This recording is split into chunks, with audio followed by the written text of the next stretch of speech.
a shipping lane in the Strait of Hormuz near the Oman would elicit a firm response from us and would prevent any increase in traffic through the strait.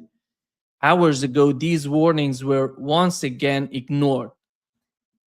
Yeah, instigated by foreign powers. They're talking about the United States foreign powers. Several vessels attempt to deviate from the Iranian designated route, disregarding our repeated warning and alerts to correct their course and remain within the approved route. Consequently, yeah, consequently, one of these vessels, which had switched off its transponders, thereby endangering maritime security, was fired upon and shipped and stopped by IRGC Navy. So this is following this incident, firstly, due to security breach resulting from illegal foreign interference, the Strait of Hormuz will be temporarily closed until further notice, and until the United States sees its interference in this region. No vessel will be permitted to pass through.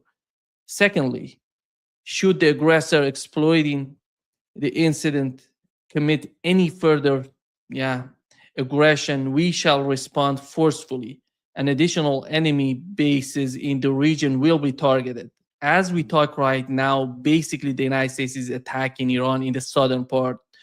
And it seems that they started with HIMARS, and the HIMARS are located in Bahrain. Here is the map. And one of the main targets, here is you see Bahrain here. And the first target was this Bandar Dayer, which is located just to see where this is the Strait of Hormuz. This is the Strait of Hormuz here, and they hit the target here. They used the HIMARS in Bahrain to hit the target. There is a footage that came out moments ago about firing, and they're using the HIMARS in Bahrain. So the other point that, as IRGC mentioned, they hit one of the vessels. It seems that it was serious. The damage was serious to this vessel, which was trying to use the alternative route. What's so amazing, because today we had the Iranian foreign minister going to Oman, talking with the Omani government about this strait. And just moments ago, we've learned that Iranian special forces are currently deploying mines, in the Omani designated shipping lane. So they're mining the Omani side of the Strait of Hormuz in order to avoid any sort of vessels or ships to use that route, and just to force all of them to use the routes designated by IRGC. This is the situation right now, and the strait is fully closed. And they said the United States is not abiding by the MOU, all those 14 points or 14 paragraphs of the MOU.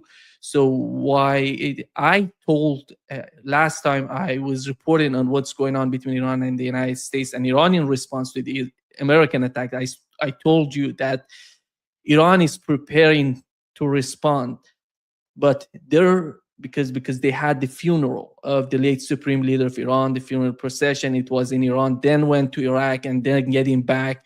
So they were preparing all of this to respond to the United States before the funeral or during the funeral.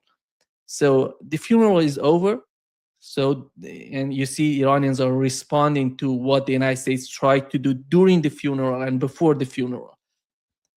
From what I've heard so far, they're prepared. All the air defense systems basically in the southern part of Iran and in Khuzestan and in Bushehr, they are activated right now. There's some reports in Bushehr and Asaluye, which is again in the northern part of the Strait of Hormuz, or in the western part of the Strait of Hormuz, close to the Bandar Dayer, the same location that I show here. Let me bring the map here.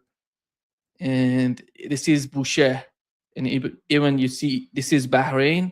This is the Strait of Hormuz here. and you go up here, you see Boucher and Asaluye. So the attacks are happening. Some of the attacks were happening here. Let me bring the, yeah, the targets, as I'm trying to just follow the targets from the United States. It seems they're using the fighter jets are right now hitting some targets. The US fighters that are hitting some targets in Iran. There were some reports. Let me just check here. In, yeah, the air defense systems in Khuzestan and in Bandar Abbas. Bandar Abbas is in the southern, close to the right side of the Strait of Hormuz. Bandar Abbas, the air defense systems are activated there as well. So, yeah, the Nuba report says that these attacks are coming basically from those HIMARS in Bahrain and Kuwait. So the United States is using Bahrain and Kuwait to hit Iran because they were not prepared. They didn't know. It was, the announcement came just moments ago. It was 30, 40 minutes ago. They announced that they're going to close totally, completely the Strait of Hormuz and mining the part on the part of the Omanis. So the United States was not somehow, I don't know, they were not prepared about that, or they don't have the fighter jets, or there some sort of reports that they're hitting some targets in Iran, but not that much of attacks, 20, 30 fighter jets getting close to the Iranian borders and heading to targets in the southern part. And it seems that they're basically using the bases in Bahrain and Kuwait to hit the targets in Iran, as it's happening right now. I'm looking for new footages, if there some new footages of the southern part of Iran. But the whole concept of the war and what's going on right now, it seems that if they're going to get there, they're going to use the fighter jets in Jordan.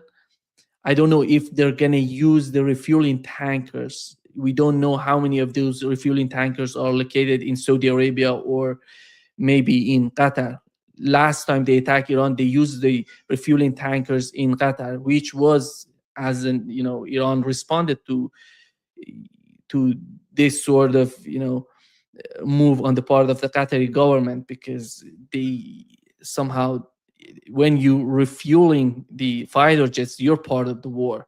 So Iran tried, somehow tried to hit some targets in Qatar as some sort of warning to the government in Qatar. I don't know tonight what would be the situation. So far, we haven't heard about the fighter jets attacking the way that it was during the last 2 or 3 times that the United States attacked Iran. So far, it's all about HIMARS and their bases in the region. And right now we have, Central Command of the United States, the new announcement. It says that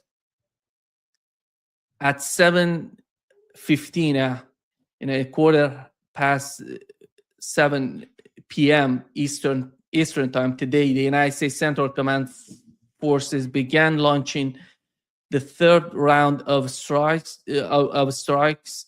this week against Iran after Islamic Revolutionary Guard Corps forces blatantly attacked, M/V GFS Galaxy. This is the vessel, a Cyprus flag container ship transiting the Strait of Hormuz. A civilian crew member is missing, and the vessel is unable to continue the journey due to onboard fire and significant engine room damage. Iran was provided yet another opportunity to demonstrate adherence to the memorandum of understanding after being held accountable for earlier attacks on commercial vessels, but has again failed. In response, the United States is imposing a heavy cost by continuing to degrade Iran's ability to attack civilian mariners and commercial ships freely transiting the strait. The strikes, yeah, the whole they're basically talking about what's going on with the case of in my opinion, the war, it has just started. They're attacking each other. Iran is preparing. Today I have learned from the Iranian side that they were preparing in the last 2 days. Everybody, all the borders of Iran, they send a lot of forces to the western, northwest of Iran with the Iraqi border to control that. In the southern part of Iran, with the border close to the Baluchistan in Iran, close to the Pakistani border, there are a lot of ground forces there to keep the situation, secure, and just to avoid any sort of incursion from the other side on the border. Then all the air defense systems are basically activated, or they're prepared to be activated. In the western part, in the southern part, we've heard today they were trying to shoot something today during the day. There were some explosions in Iran, and we thought that the United States is attacking Iran. Later on, we've learned that no, this is basically they're trying to test their air defense system to calibrate, or I don't know, something of that sort. Then tonight is, as I said, the attacks are happening. So far, no reports of one. We had just one report of the fighter jets hitting some targets in Iran, and so far, no attack on the part of the fighter jets. So this is the situation right now between Iran and the United States. The whole point on the part of Iranian is that the MOU was not respected by the United States from the clause number 1 to number 14. The only after I assume many of you know what is in the clause number 1, because I repeated multiple times here what is the importance of that clause. It's all about Lebanon. It's all about the Israeli behavior in Lebanon and withdrawing totally from Lebanon. That was violated the day after signing the MOU between the two sides, the United States and Iran. The only positive point about the MOU, it was the sanctions on Iranian oil sector or energy sector, because it was not just only oil and gas, it was about the petrochemical products, as they call it in the MOU, derivatives. So that was part of the MOU. That was on Tuesday, the United States decided to put the sanctions back again on Iranian oil, and gas and petrochemical products. So that part is gone, and that is the article or the paragraph 9 of the MOU. That's not happening. The sanctions are not happening. The war is getting back. Donald Trump, every time he comes out, he's threatening Iranians and say, "I'm gonna hit you. I'm gonna hit you harder.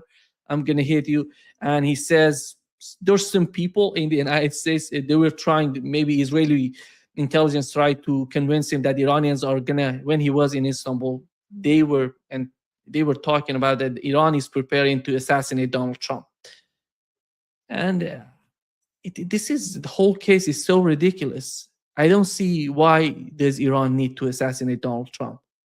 There is no need for that, and this is not the behavior. I don't recognize this sort of behavior. I don't see Iranian behaving this way. They don't need that. And there is no strategic gain out of assassination of people. And this is the attitude. This is not the attitude of the Iranian government. Even with the war, when the war started, what was the Iranian response after the assassination of the supreme leader of Iran, which is so important? You've seen what has happened during the funeral. It shows how important the supreme leader was for the Iranian people. And millions, more than 40 plus million people came on the streets for his funeral procession. It shows the importance of his position in Iran and his character in Iran. But they didn't respond. Even with that attack, the assassination of the supreme leader, they didn't attack civilians in Israel or any of these GCC countries. During the war, 40 days of war, it was something, the casualties in GCC countries was something like 20, 22 people were somehow injured or killed. It was because of the blast, because of those attacks, on the American bases. That was all. I'm talking about civilians.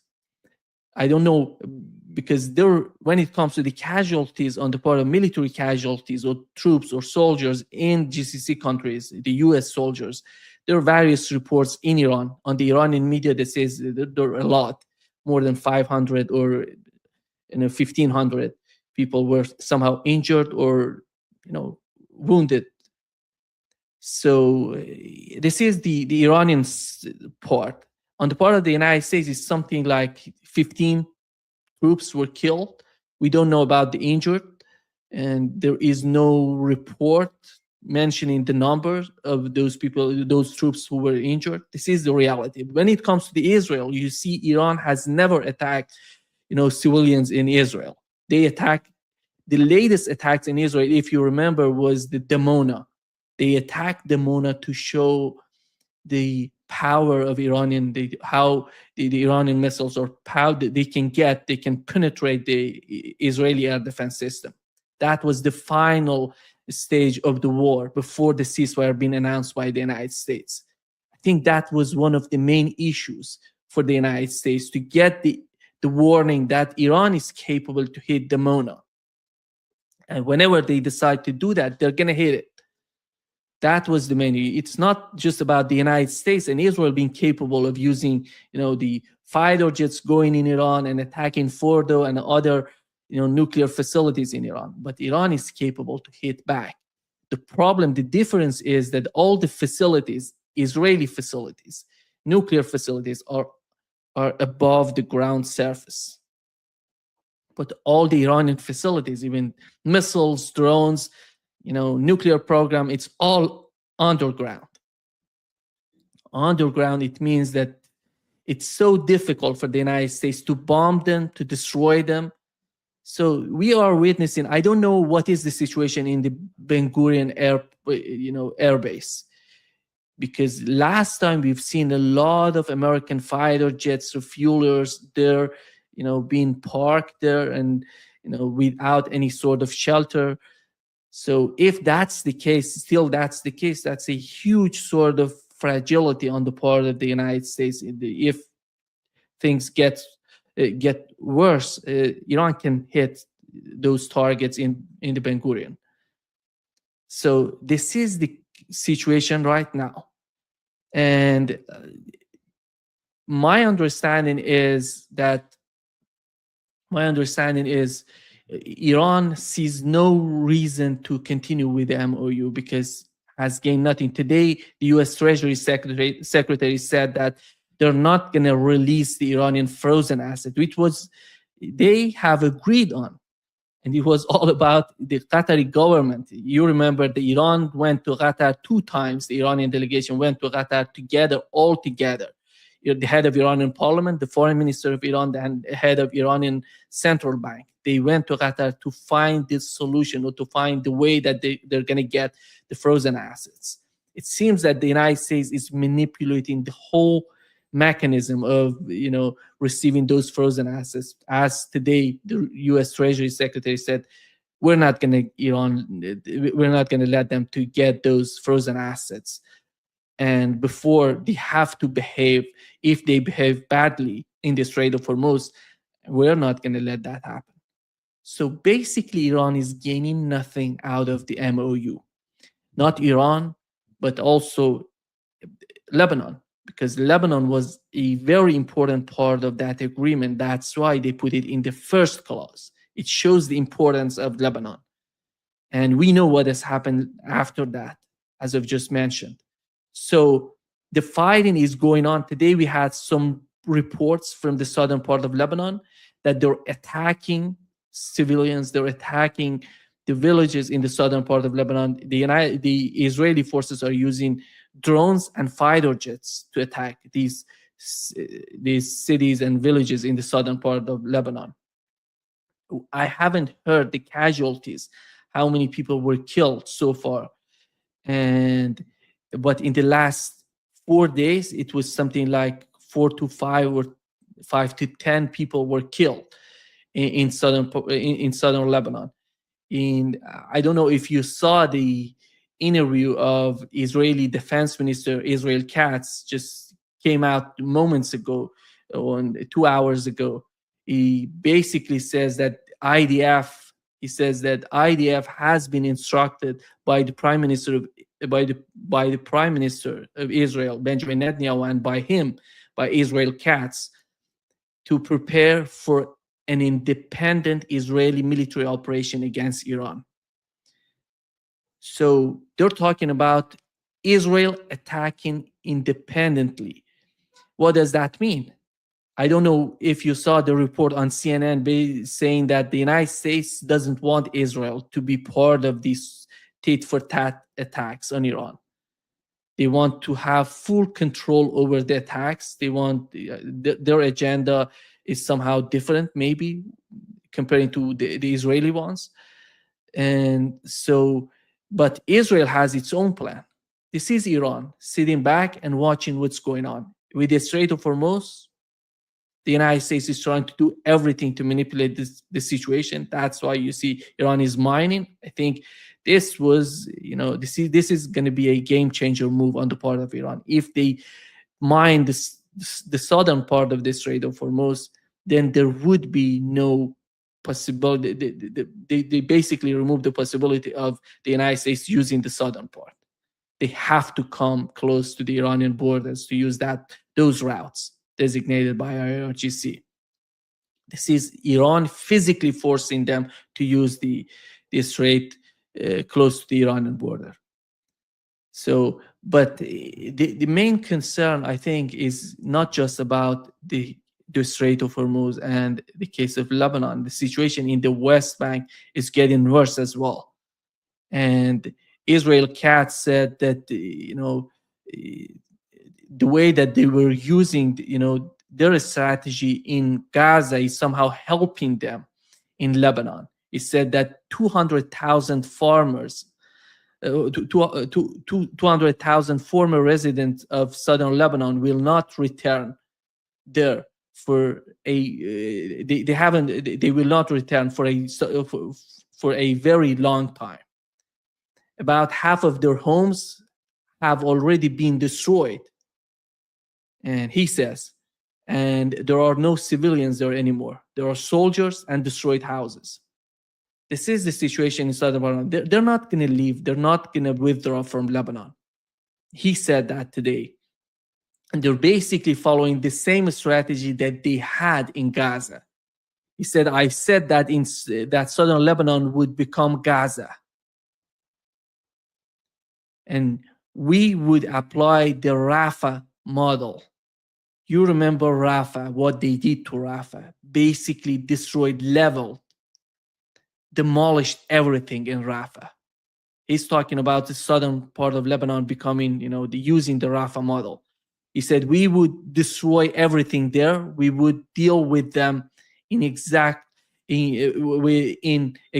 that way, the Rafah model. So the infrastructure has been destroyed. Homes in 24 villages along the border, villages that had existed for hundreds of years and were used by Hezbollah as military outposts against Israel, have been demolished.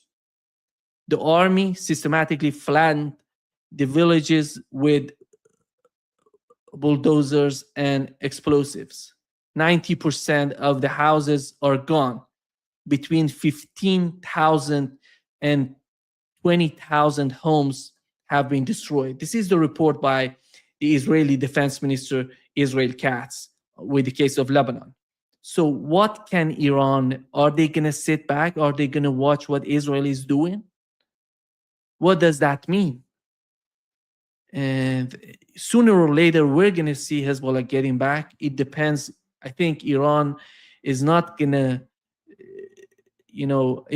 decide about what's going on. It's not going to decide about the situation in Lebanon. This is dependent on Hezbollah and their policy in the southern part of Lebanon. The communication between the two sides are happening.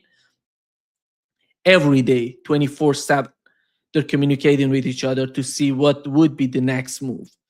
I think so far they didn't reach the point that they're gonna start the fight in Lebanon, in the southern part of Lebanon. And Iran is waiting for Hezbollah because they have to decide about it. And Iran is gonna give the support to Hezbollah if they and we're gonna see again Iran attacking the northern part of Israel, because there is no way, if the war happens, Israel gonna again start attacking Beirut and Dahia, because Dahia is so important for Hezbollah and Israel knows that, and they're gonna attack that part. So Iran gonna attack northern part of Israel. We're gonna get back basically to what it was before the signing of the MOU. This is the situation in Lebanon, but the situation in Gaza is getting worse as well. These people have nobody to help them. Not only in Gaza, in the West Bank. One of the members, Italian members of the European Parliament today said that there is no way to there is nothing there in the West Bank. He went to the West Bank to see what's going on in the West Bank. The Israeli settlers are just firing, setting everything on fire and killing people and attacking people in their houses in the West Bank. And he said that there is no way. We have to, the only solution is to force Israel out of West Bank. This is the West Bank. And I don't know if you saw the Congressman Ro Khanna going to the West Bank. And here is what he said about his sort of understanding in the West Bank. Arrogance in the eyes of those settlers, 21 and 22-year-olds with guns, laughing that they had detained us. The arrogance of those young IDF soldiers that my tax dollars are funding, having no respect for the fact that they were detaining Americans. No respect that there was an American congressperson in that bus, and laughing when our translator told them that there are Americans there and the American embassy is concerned. It is the arrogance of power, of a power that has had no accountability, total impunity, and has created a toxic culture of oppression. Being in the West Bank and in Israel is the first time that I have really been acutely aware of being brown. I feel like people have seen me first as brown, second as an American congressman, and third as an American citizen. I'm certainly probably the first American politician who's been detained by the IDF and Israeli settlers. I mean, we were at a village that Israeli settlers had destroyed. They had destroyed the school. They had destroyed that village, and we were just looking at it. And these hoodlums come in with machine guns, an M4, an American-made machine gun, and they detain us. They block off the road. And then they call the IDF, and the IDF is on their side, not on the side of the Americans. Yeah, here is the congressman, the US congressman going to the West Bank. Just imagine how they would treat the Palestinian people in the West Bank.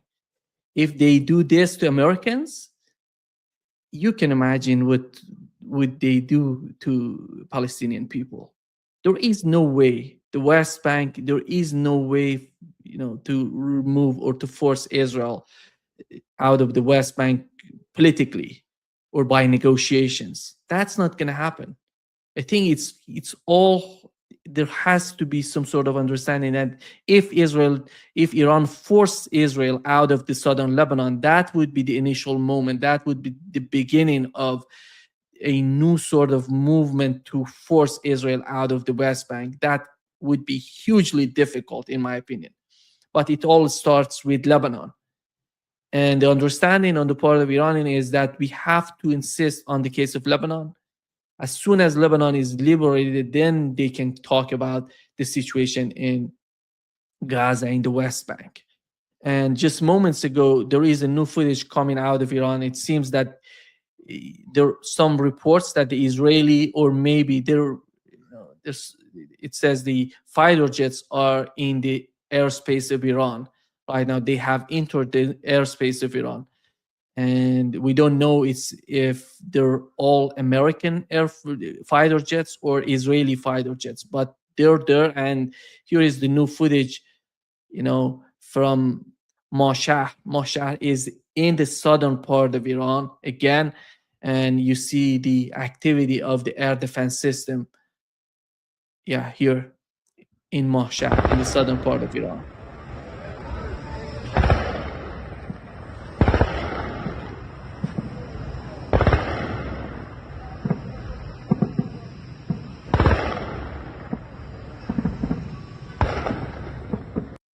Yeah. So the fight is going on, and I would assume that they're using right now the drones and the missiles, and it's going to go from Tabriz, from Khuzestan, from the southern part of Iran, from Bushehr. They're going to hit. They're going to fire some missiles at Israel.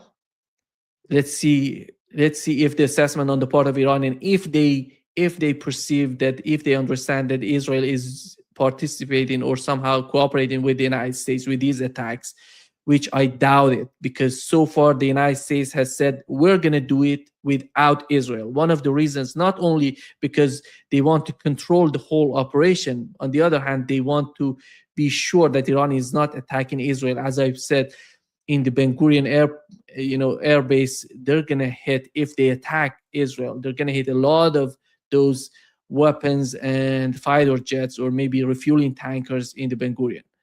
That's the problem there in Israel, and we don't know the situation there. And if the perception on the part of Iranian is all about the United States using its fighter jets, then they're going to attack. It depends on who's participating, who's helping, who's cooperating. Is Saudi Arabia there helping them? I doubt it. Qatar, I think they're not going to be part of this. I don't know about the UAE. I really doubt UAE would participate. So basically, when we see the using the HIMARS in Kuwait and Bahrain, so basically it's going to be Jordan, Kuwait, and Bahrain if Iran decides to respond. So far, the reports show, yeah. Here is the new footage, shows that the air defense system in Tehran is activated. And let me bring the footage here.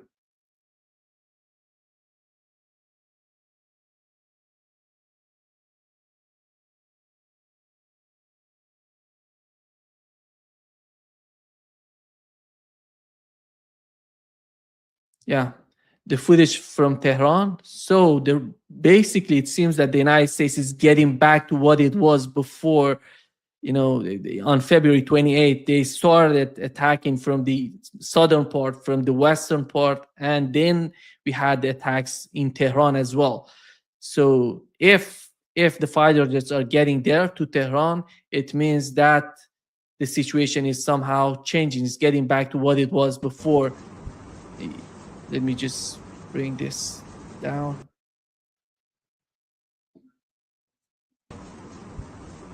Yeah, this is the air defense system in Tehran trying to hit the targets. Yeah, I assume the fighter jets are there. We still don't have any reports from Tehran that somewhere or some targets were hit by these fighter jets. And yeah, and they're fighter jets in the airspace of Iran right now, but those are not American or Israeli. These are Iranian fighter jets, Iranian Air Force, and somehow patrolling the airspace of Tehran, controlling the situation. But the air defense system, as you see in this video, they're activated right now. And so far, there are no new reports about bombing or some targets being hit in the southern part or in the western part of Iran. Let's see what would happen. Yeah, coming back to the case of Gaza and the case of West Bank, I think that's the plan. And